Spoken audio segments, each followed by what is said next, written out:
দেখতে দেখতে তো 2024 সাল প্রায় শেষের পথে।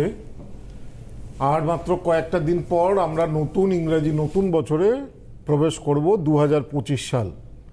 আজকে নভেম্বরে প্রায় শেষের দিকে 19 তারিখ শেষের দিকে আমরা এসে হাজির হয়েছি।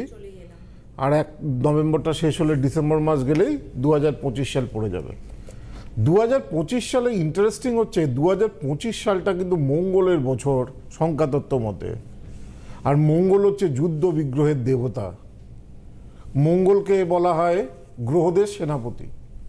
সুতরাং 2025 সালটা কিন্তু একটু উদ্বেগের বছর, একটু অশান্তির বছর। কেন প্রাকৃতিক যা কিছু মনে করুন, ভূমিকম্প থেকে শুরু করে জঙ্গি হানা, যুদ্ধ বিগ্রহ, এগুলো মঙ্গল যে বছরটা নির্দেশ করে সেই বছরগুলোতে কিন্তু বেশি করে ঘটে। প্রাকৃতিক বিপর্যয়, ভূমিকম্প, জঙ্গি হানা, যুদ্ধ বিগ্রহ ইত্যাদি। যদিও আনন্দের খবর হলো যে কি বলে ডোনাল্ড ট্রাম্প এবারে কি বলে মানে আমেরিকার ইলেক্টেড প্রেসিডেন্ট হয়েছেন।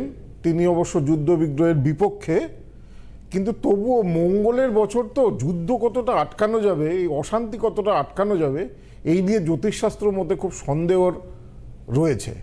কারণ 2025 সালটা কিন্তু একটু অশান্তির বছর, সোজা সাপটা কথায় বলা যেতে পারে। এইসব ব্যাপারে রাজনৈতিক ব্যাপারে অস্থিরতা বাড়বে।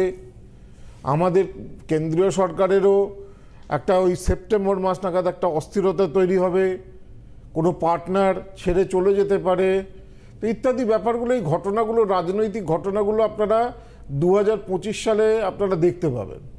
তো আজকে যেটা আলোচনা করার আছে সেটা হচ্ছে 2025 সাল কোন রাশির কর্মের ব্যাপারে কি ভালো সুযোগ আসতে চলেছে, বা কার কর্মের ব্যাপারে, কাজকর্মের ব্যাপারে, চাকরি বাকরির ব্যাপারে, ব্যবসার ব্যাপারে। আর একটা একটা করে বলি। আজকে কর্মের ব্যাপারে বলি, আর একদিন বলবো শিক্ষার ব্যাপারে, একটা দিন বলবো 2025 সাল কোন কোন রাশির শরীর স্বাস্থ্য নিয়ে কি কি সমস্যা দেখা দিতে পারে। এইভাবে আর একটা এপিসোডে বলবো 2025 সাল কোন কোন রাশির বিবাহ এবং বিবাহিত জীবনের পক্ষে শুভ এবং অশুভ দেখা দেবে ইত্যাদি ইত্যাদি। তো আজকে একটা ইম্পর্টেন্ট টপিকস, কেননা কর্ম, চাকরি অনেকেই পাচ্ছে না, চাকরির বাজার খুব খারাপ, আবার অনেকে বেটারমেন্টও আসছে না, বা ব্যবসাতেও খুব ভালো উন্নতি করতে পারছে না, বা নতুন ব্যবসা শুরু করবো বলেও শুরু করতে পারছেন না। তাদের জন্য, এই রাশিগুলোর জন্য 2025 সাল কেমন যাবে।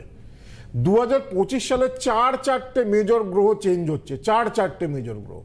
29শে মার্চ শনি কুম্ভ রাশি থেকে সরে গিয়ে চলে আসছে মীন রাশিতে। এবং সবথেকে বড় কথা হচ্ছে 13ই এপ্রিল এই কুম্ভ রাশি থেকে যখনই শনিটা চলে আসছে মীন রাশিতে, এখন কিন্তু মীন রাশির ঘরে রাহু কিন্তু নিজে বসে আছে। তো স্বাভাবিকভাবে 29শে মার্চ শনি এবং রাহু মীন রাশির ঘরে কিন্তু পৌঁছে যাচ্ছে একসঙ্গে। শনি রাহুর কম্বিনেশনটাকে ভালো বলা হয় না, দুটোই হচ্ছে পাপগ্রহ, শনিও পাপগ্রহ, রাহুও পাপগ্রহ। এই দুটো পাপগ্রহ যখন একসঙ্গে কোনো রাশির উপরে উপস্থিত হয়, তখন কোনো না কোনো বড় বিপর্যয়, বড় ক্ষতি, বড় উদ্বেগ, আর্থিক দিক থেকে বড় কিছু ঘটনা, এই জিনিসগুলো কিন্তু ঘটে। বিশেষ করে 13ই এপ্রিল 13 তারিখে শনি আর রাহু ক্রস করছে, মানে 13ই এপ্রিল দেখা যাচ্ছে শনি এবং রাহুর ডিগ্রি মীন রাশির ঘরে প্রায় এক। অর্থাৎ শনি এগিয়ে যাবে 13ই এপ্রিলের পর থেকে মীন রাশির দিকে, আর রাহু তো সবসময় বক্রী, রাহু চলে আসবে আস্তে আস্তে কুম্ভ রাশির দিকে। তো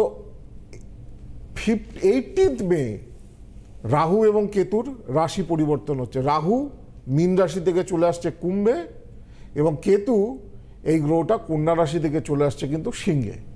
তো এই দুটো রাশি, তার তিনটে গ্রহ। শনির চেঞ্জ হচ্ছে 29শে মার্চ, রাহু চেঞ্জ হচ্ছে 18 মে, রাহু মীন রাশি থেকে কুম্ভে আসছে, কেতু কন্যা রাশি থেকে চলে যাচ্ছে কি বলে সিংহ রাশিতে। আর তার আগে 18 মে ঠিক 3 দিন আগে বৃহস্পতি 15ই মে এই এক বছর বৃষ রাশিতে বসেছিল, বৃহস্পতি কিন্তু বৃষ রাশি থেকে মিথুন রাশিতে চলে আসবে। তাহলে চারটে গ্রহ 2025-এর একদম শুরুর দিকেই একবারে চেঞ্জ হচ্ছে। হরকম্প